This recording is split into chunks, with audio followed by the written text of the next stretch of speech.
Dr. Devi Shetty to deliver the welcome address.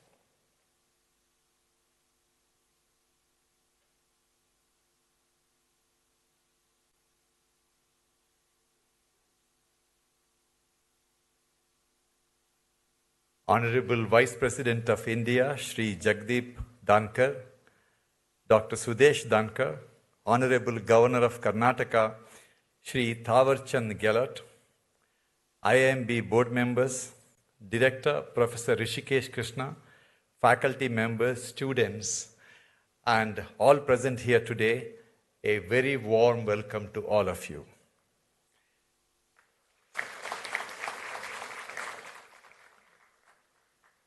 It's an absolute privilege to serve as chairperson of such an esteemed institute that believes in building leaders through holistic, transformative, and innovative education. One of our major pillars of strength is our faculty body, which has deep engagement with the issues of industry, government, and the society. Many of our alumni today are the global industrial leaders transforming our society across the world. I would like to specifically congratulate IIM Bangalore, in spite of its global recognition as one of the top business schools of the world, for venturing into undergraduate program with liberal arts philosophy, leading to majors in economics, behavioral science, data science, sustainability, resonating with the national education policy of our country. IIMB is the first business school in India venturing into standalone undergraduate multidisciplinary studies, thanks to our energetic director Rishi, supported by his passionate faculty. Nations are built on the foundation of its educational institutions. And IIM Bangalore today has set the path for the rest to follow. I would like to thank our government for launching the most innovative national education policy, which will prepare the nation to be the world's largest economy by year 2047, when we are going to celebrate our 100th Independence Day.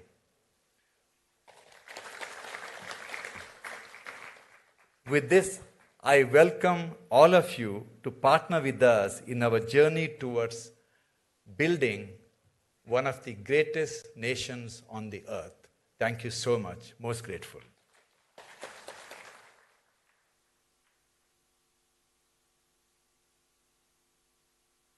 Thank you, Dr. Devi Shetty. Now I request our respected director, IIM Bangalore, Professor R.T. Krishnan, to address the audience.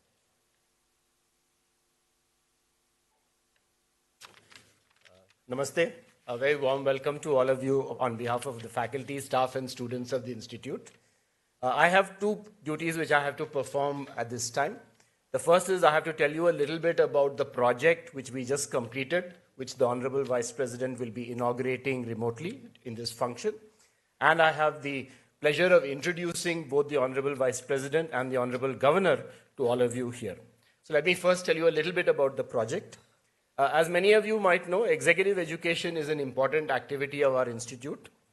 This is the arena where we help practicing managers sharpen their skills. It's also a window for the faculty to understand what's happening in the world of practice. Today we are here to inaugurate the Management Development Center, which has been set up in the new 110-acre IIM Bangalore campus at Mahantalingapura, Jigani, about 25 kilometers south of this existing campus. The new Management Development Center encompasses 84 rooms for stay and 3 classrooms with a total capacity of 160, 10 discussion rooms, and other reading and dining areas. The MDC is beautifully designed to fit in with the hilly terrain at the site. In fact, one of our major focus areas is making sure that the new campus is completely sustainable. The total cost of this project is rupees 55 crores, and I'm very happy to inform the Honorable Vice President and the Honorable Governor that this project has been executed completely based on our internal accrual of funds without requesting or taking any funds from the government. And this project is particularly important because it is the first construction undertaken in what is going to be our second campus for IIM Bangalore. Now, dignitaries like the Honorable Vice President and the Honorable Governor normally don't need an introduction, but it's important that we understand all their multifaceted accomplishments. So please allow me to introduce both of them. Shri Jagdeep Dhankhar is the Honorable Vice President of India. He has had a very distinguished career as a jurist and in public service. He took office as the 14th Vice President of India on the 11th of August 2022. After obtaining his LLB from the University of Rajasthan, he practiced in the High Court of Rajasthan and the Supreme Court of India. Since 1990, Shri Dhankhar has been practicing primarily in the Supreme Court, and his focus area of litigation has been in the field of steel, coal, mining, and international commercial arbitration, among others. He has appeared in various high courts in the country and was the senior-most designated senior advocate of the state of Rajasthan till assuming the office of the Governor of West Bengal on 30th July 2019. Shri Dhankhar was elected to the Lok Sabha in 1989 and served as Union Minister of State for Parliamentary Affairs. He was also elected to the Rajasthan Vidhan Sabha from 1993 to 98, and he was a member of many important committees in the Lok Sabha and the Rajasthan Legislative Assembly. Shri Dhankhar was Governor of West Bengal from July 2019 to July 2022. He has been a member of the Indian Council of Arbitration, the ICC Commission of Arbitration, and the ICC Court of Arbitration. He is actively interested in sports and has been the president of the Rajasthan Olympic Association and the Rajasthan Tennis Association. Now I understand why he insisted on walking here rather than coming in the buggy. So thank you, sir. Both Sri Jagdeep Dhankhar and Dr. Sudesh Dhankhar have traveled extensively to many countries, including the US, Canada, UK, Italy, etc., and have wide international experience. A special welcome to Dr. Sudesh Dhankhar. We are very happy to have you with us here this afternoon, ma'am. Thank you. Let me now introduce our Honorable Governor of Karnataka, Shri Thawarchand Gehlot.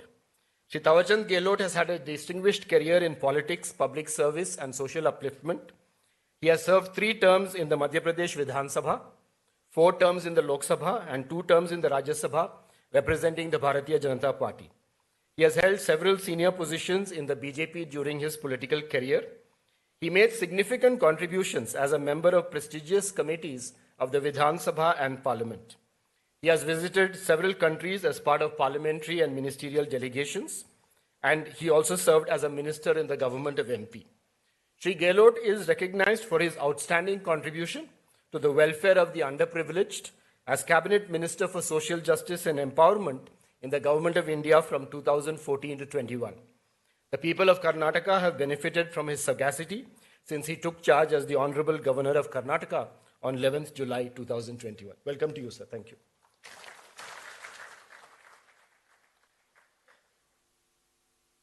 Thank you, Director, sir. Now we request the Honorable Governor, Shri Thawarchand Gehlot ji, to address the audience.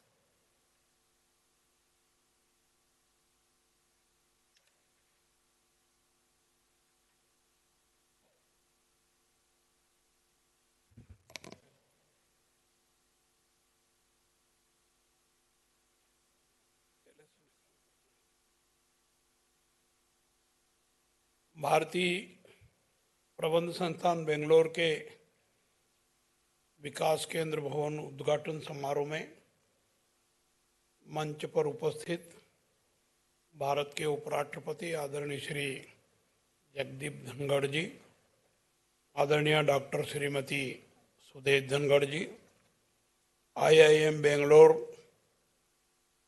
Board of governors के chairperson doctor Devi Prasad Shetty जी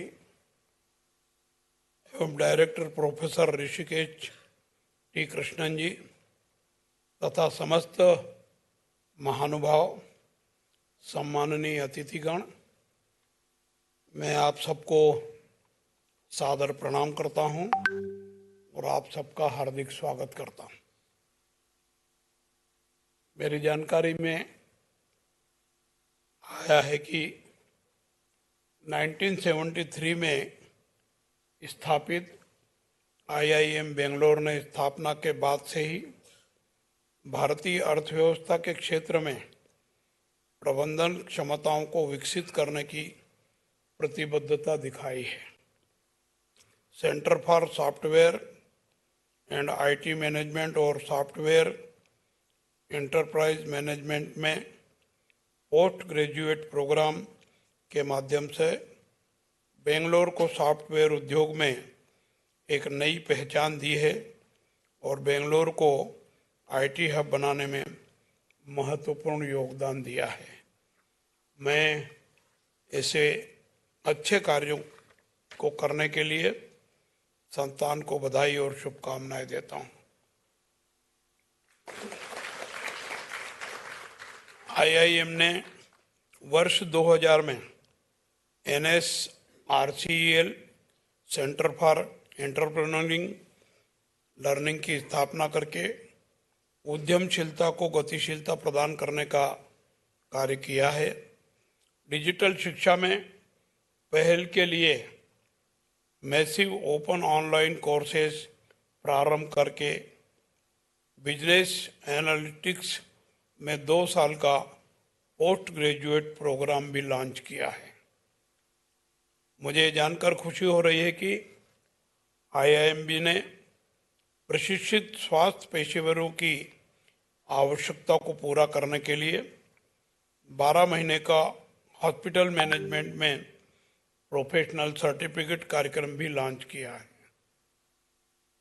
भारत सरकार के उन्नत भारत अभियान के तहत IIM ने राज्य के तुमकुर जिले में 5 पंचायतों को गोद लिया है। इन ग्राम पंचायतों में कृषि, स्वास्थ्य देखभाल, शिक्षा और रोजगार और पेयजल आपूर्ति के क्षेत्र में सक्रिय कार्य किया है। इन कामों के लिए भी मैं उनको प्रशंसा करते हुए बधाई देता हूं। इन कोर्सेज के प्रारंभ होने से यहाँ छात्रों को तो लाभ मिल ही रहा है, इससे देश के आर्थिक विकास में भी सहयोग मिल रहा है। इन प्रयासों के लिए मैं आईआईएम बेंगलोर के डायरेक्टर और विशेष रूप से डॉक्टर देवी शेट्टी जी को और उनकी पूरी टीम को बधाई देता हूं और उनकी सक्रियता के लिए उनकी प्रशंसा करता हूं।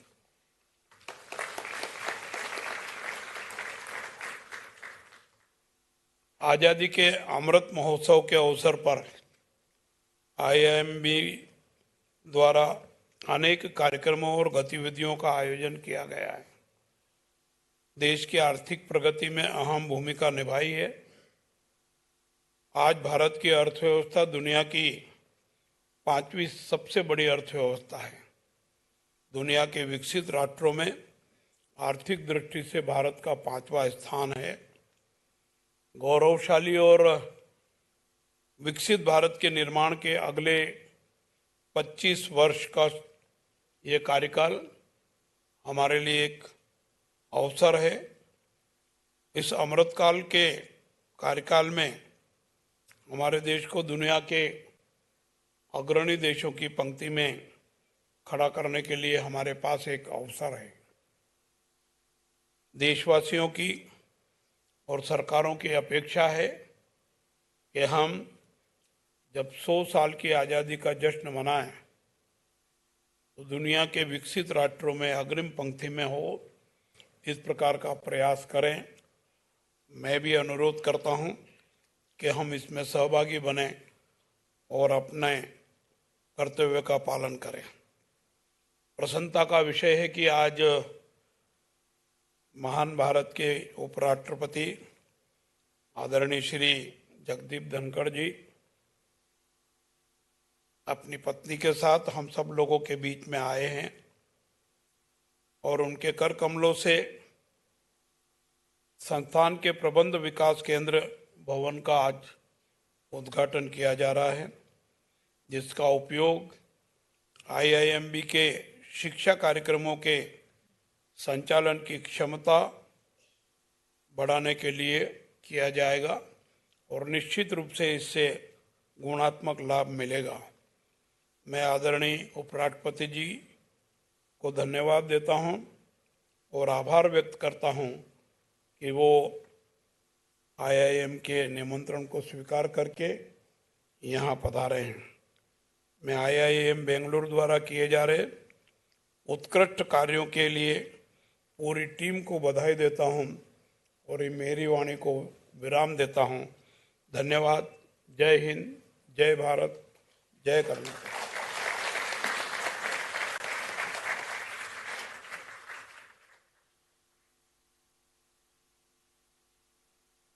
Thank you, sir, for your wonderful address.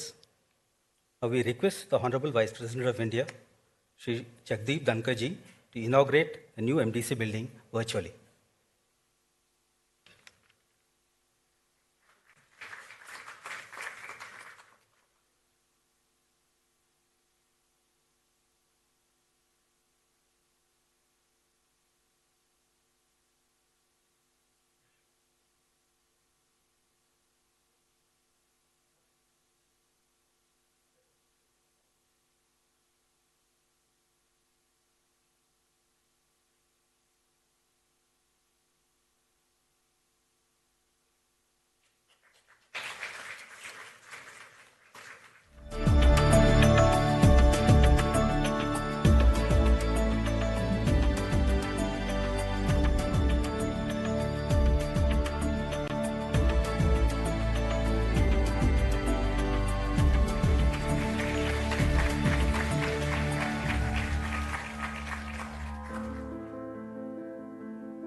It's a great honor and joy to invite our Honorable Vice President of India, Shri Jagdeep Dhankhar ji, to deliver the keynote address.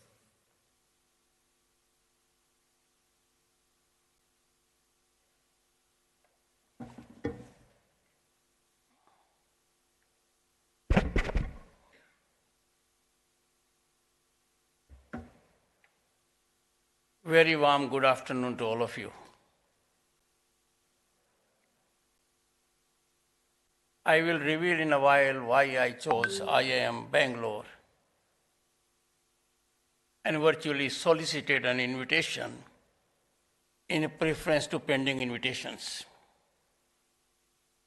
But the moment I got into the premises and so the director, I concluded I have made the right decision.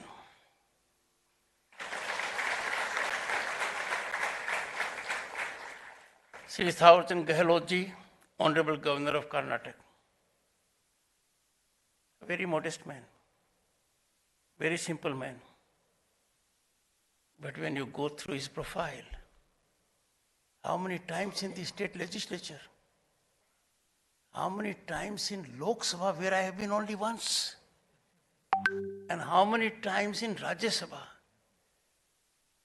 holding important portfolios at the state level, at the central level. In chosen words, he has put you in the top category. He has been slightly unfair to me. I am Chairman Rajya Sabha. His absence will be felt. His presence would have been very grateful to me.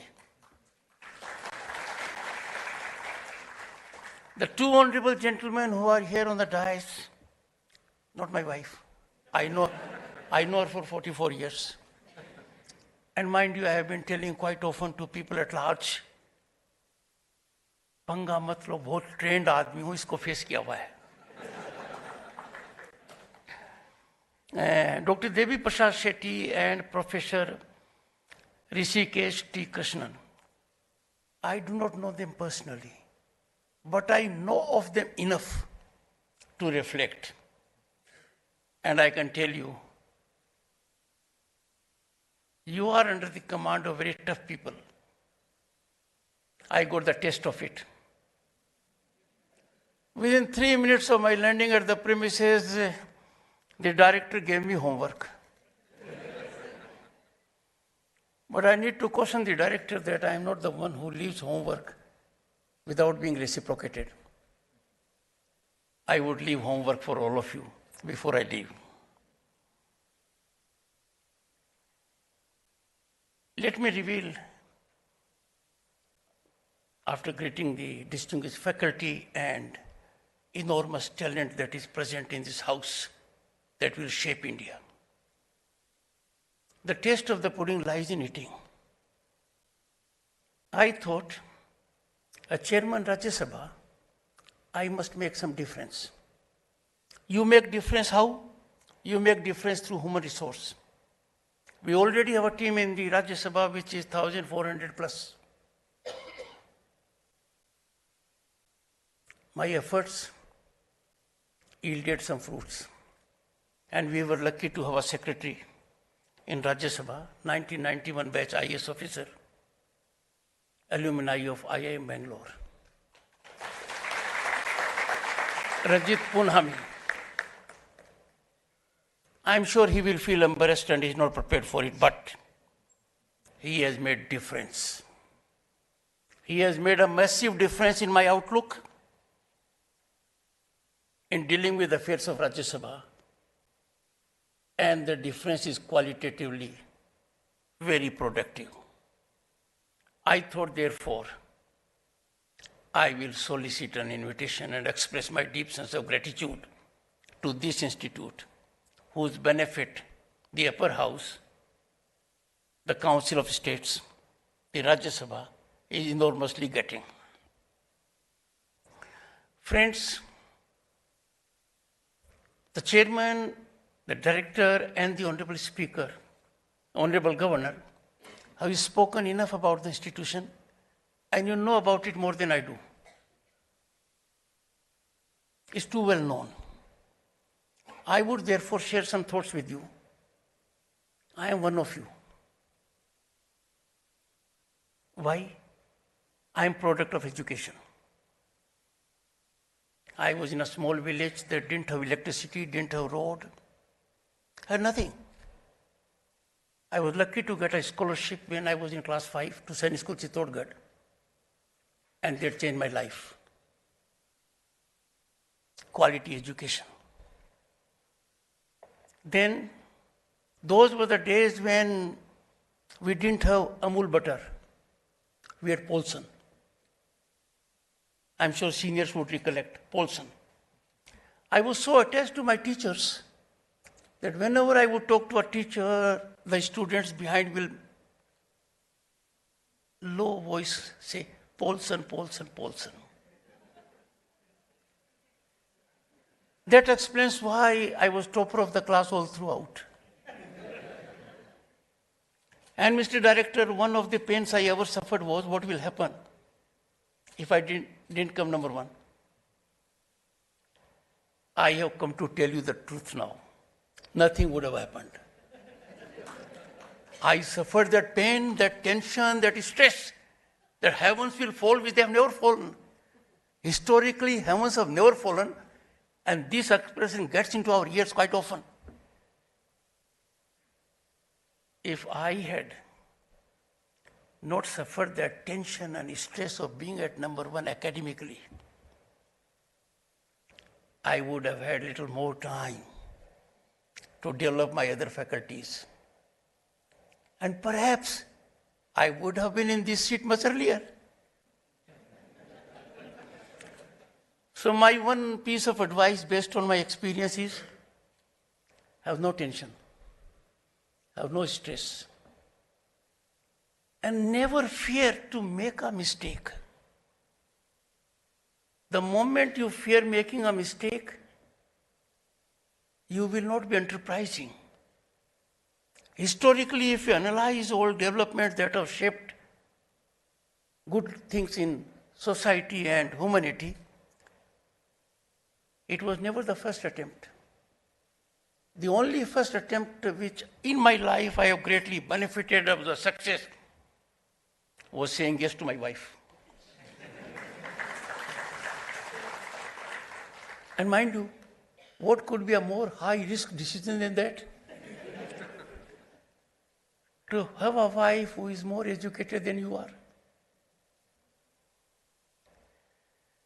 So have no tension, no stress. Secondly, the greatest injustice we can inflict on humanity is to have a brilliant idea, but not to speak about it. And second is, have a brilliant idea, speak about it, but not execute it. Now look at our Prime Minister. A new parliament will be there in 2 years. It is on schedule. Could you ever imagine? The existing parliament building took decades. It occurred to the Honorable Prime Minister, we need to have a new parliament. It has come up. Thought big, executed big.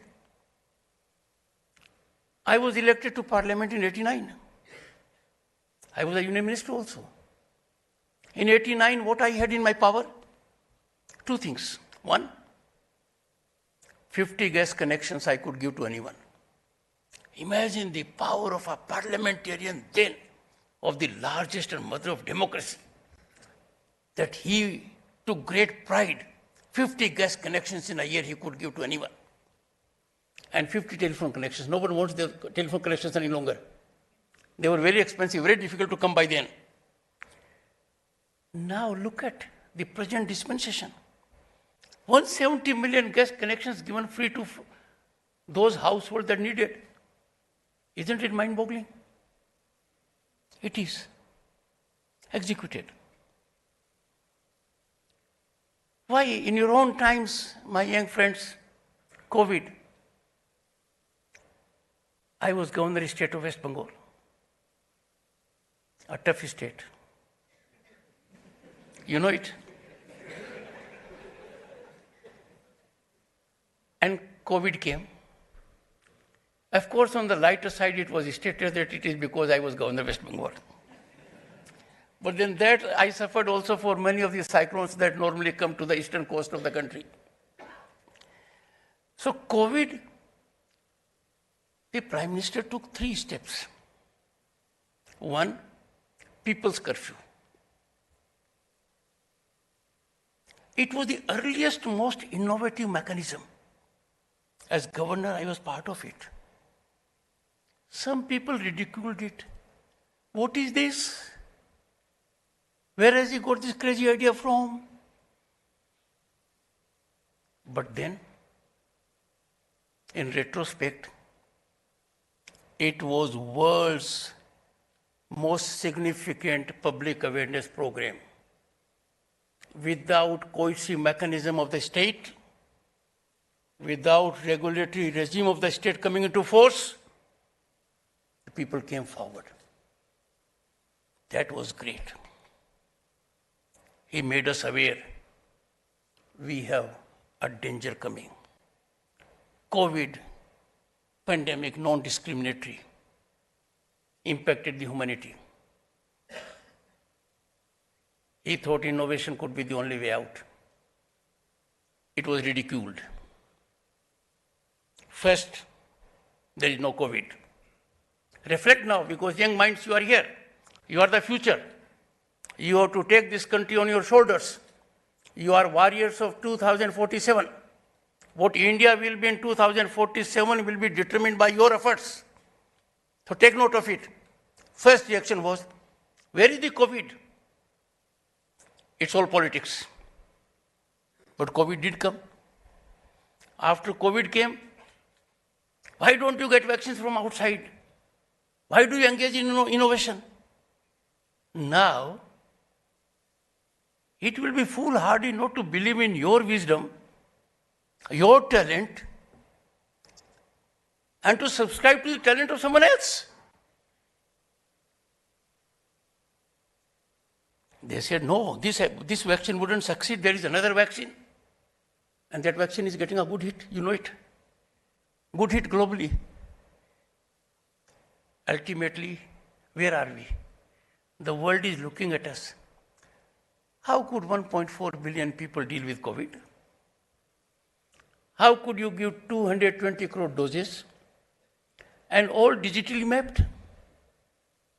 No country in the world has been able to do it. When I make my first visit abroad in Phnom Penh, I took a slight snapshot.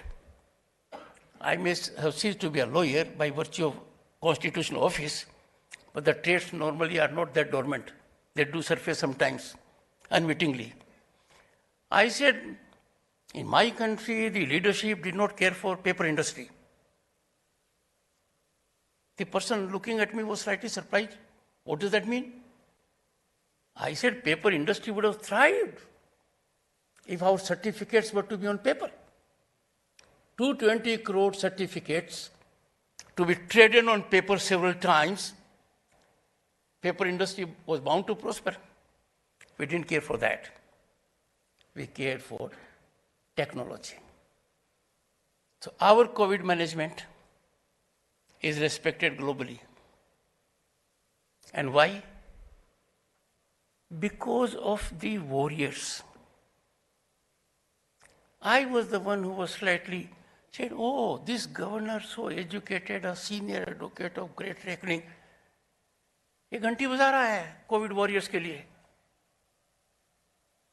But at the instance of the clarion call of the Prime Minister, I did that because I was doing it for those who were sacrificing, taking risk of their own lives to protect our lives. That was a great gesture. What we have achieved in this country, I'll put it in a nutshell. One, economy. September 2022,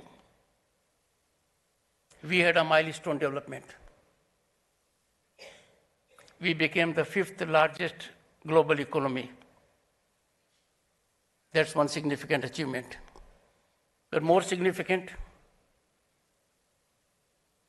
we overtook whom? Our erstwhile colonial rulers. They ruled us for long. And I had the distinction of staying in that building at Rajbhavan, Kolkata, from where they ruled the longest. They were humbled. And trust me, and most of you are so well informed, more informed than I am, by turn of the decade, we'll be the 3rd largest economy of the planet.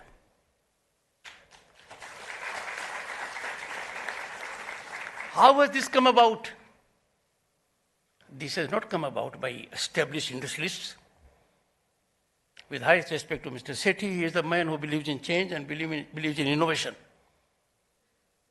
It has come about because there are people like you who have stepped in the larger world thought of startups, and they have impacted the development massively. And that is why our startups are attracting investment from whom? The giants in the industry. And they get publicity that yes, a top industrialist has invested in that startup. This is a big difference. India is on the rise as never before. Rise of India is unstoppable. And the premise of it is before my eyes. We have an ecosystem by virtue of affirmative policies of the government that you are now enabled to fully exploit your potential and talent. Money is not a constraint. And one who is talking to you started as a lawyer, made a career out of it, and people say it was a successful career. But when I started and was keen to have a library of my own, 1979, 6,000 rupees, I went to a bank. Because a library was available for 6,000 rupees in a district in Haryana. The bank manager said, where's the security? I could persuade the bank manager. He gave me 6,000 rupees without security. That made difference. But look at now. You are luckier. Money is not a constraint. You only have to think out of the box. And mind you, you have at your back a stamp of reputation of IIM Bangalore. Sky is the limit. I am calling it figuratively. Literally, we have gone much beyond the sky. So this is one aspect I want you to focus. Secondly, please, always keep your nation first. Be proud Indians. Take pride in our achievements and accomplishments. We must not be on the back foot. Can we face a situation that anyone from outside, the gentleman will have backers, beneficiaries, fiscal parasites, sleeper cells, and call my country names and I will quietly take it down? No. No one has credentials in the world to question our democratic credentials. There is no country as vibrant a democratic nation as we are, particularly in the point of freedom of expression. Where on earth you find a Supreme Court that acts with lightning speed? Tell me, do you get any parallel in the world? No. Where do you find a government executive that thinks big, executes big, and shows it on the ground? And the most difficult part is infrastructural growth. Now, what a pain it is for me that we have Vande Bharat, and some people choose to stone it. Where are we heading? Those rogue elements, the number is very small. By a mass movement, they need to be singled out, ashamed. Our profile is changing. The only news we get, thanks to our journalist friends, they will take our time to change themselves. Vande Bharat, the only news they see is either the inauguration or stone being pelted. And look at the state of world-class train you have. You look around, what is happening? But if we start looking around only the homework that is left to be done and not the homework that has been done, then perhaps we will be inviting pessimism. And that is not the best of psychological steps to be taken. There are a number of achievements that the world is stunned. For example, Among the global economies, look all around. And figures come virtually every day in the yellow papers. Yellow paper because I'm talking of papers that deal with economic aspects. Less than 1%, 0.3%, 0.3%, and we are 5-6%. The chairman will enlighten us immediately about the latest figure an hour ago. He is required to keep pace to that extent. So that is where we are. In that situation, we have to be extremely careful about a sinister kind of politics that is sought to be practiced from within and outside the country to tarnish, taint the fair name of our governance, democratic polity, and institutions. Tell me, where in the world have you seen an investigation continuing for 2 decades? An investigation controlled by the highest court of the land? And mark my words now, the 20-year investigation at all levels,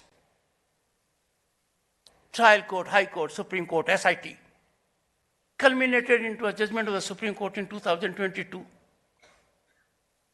And we have a documentary.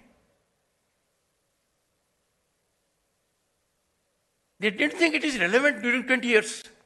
No. 20 years was not relevant to them.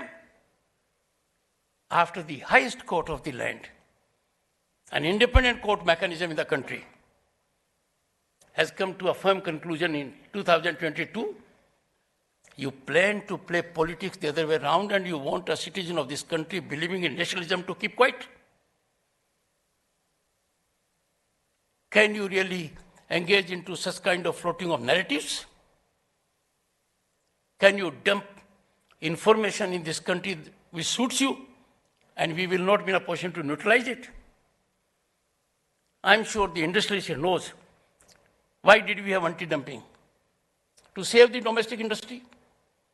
Anti-dumping is a known mechanism in economics that a large industrial house in the world wants to nip in the bid growth of the sector in a particular country. They will dump.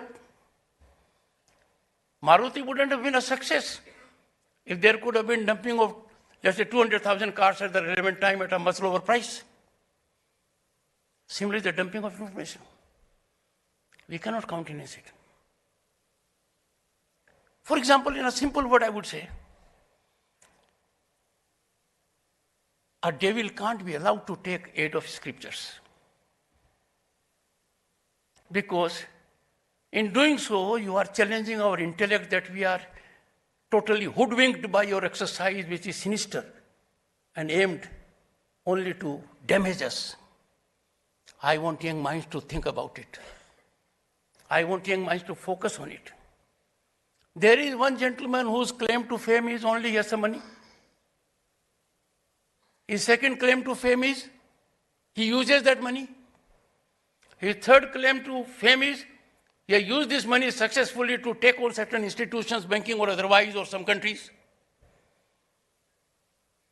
He forgets India is the mother of democracy, largest democracy. How dare he think about it, that this could be something which can click in this country? His backers, his beneficiaries, his fiscal parasites, as I said earlier, or his sleeper cells. We need a total exposure of that. No one believes in freedom of expression than I do, for the simple reason I'm Chairman Rajya Sabha. It is my prime obligation to ensure that every member of Rajya Sabha gets full freedom of expression. Friends, our constitution guarantees it. Article 105 says, and I would want my young friends to understand it, it says, a member parliament, whatever he may say on the floor of the house, there can be no civil action. There can be no criminal action. he has full immunity. That's a great privilege. 140 crore people, even if they are hurt, one of them or many of them, about the statement of a member of parliament made on the floor of the house, they are helpless. They cannot go to court because there is a constitutional immunity to them. Now, can I allow anyone under that garb to make any statement about you, about your institute, about an individual, about an industrial, about an industry, unverified, uncorroborated, being part of a slender campaign or otherwise, setting afloat a narrative? No. This immunity comes with a great responsibility, a deep sense of accountability. I cannot allow Rajya Sabha to be an akhada of free fall of information, allegations against anyone. Make your statement. You are entitled to make any statement, but authenticate it. Be responsible about it. Now, if I do that, we have some celebrated newspapers also. There are editorials. The vice president is gagging expression. I want you to think about it. Should I allow any allegation, uncorroborated, to ruin the reputation of the country, of an individual, of a sector, or an institution like yours? If someone says this institution is going down because the director is acting at the behest of someone else and some other agency is doing it, will I allow it? I would say, yes, authenticate. And if it doesn't authenticate, there's breach of privilege, which means the gentleman can lose his membership. I expected the media and the intelligentsia to understand my point of view. I, as chairman, have to balance the interest of 140 crore people and the enormous constitutional power given to the gentleman who holds the floor in the house. I will have to put it to you now, all of you. You are young, brilliant minds. We may not be around, some of us may not be around in 2047. But I have no doubt with your intellect, commitment, and direction, India will be at peak. I therefore want you to activate your minds on one point. We had a constitution. Constituent Assembly dealt with divisive issues, contentious issues. Mind you, that time, for 3 years, there was not a single disturbance. There was not a single disruption. There was no shouting at all. There were no placards. No one came to the well. Now, if I tell as chairman Rajya Sabha to the member parliament, sir, let us not outrage the sublimated essence of democracy. This is a temple of democracy. It is meant for what? Debate, dialogue, discussion, deliberation. Can I make it into an akhada of disruption and disturbance? No. Every minute in Rajya Sabha costs crores. Every penny spent in your institution goes for national welfare. Every penny in Rajya Sabha should also go for national welfare. But what I find is, people take it as routine.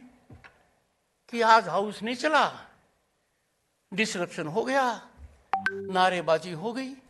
अरे क्यों भाई? Why do you stop at that? Why should there be no naming and shaming of those who have brought about such kind of a dismal scenario, polluting our temples of democracy? And if you think, all of you, that I must allow everyone to disrupt the house, I'll salute and carry your command. But if you think otherwise, that the larger democracy deserves a more decorous handling of parliamentary affairs, productive time. And let me share one secret with you. Secret in the sense, not that secret, but you may not be aware of it.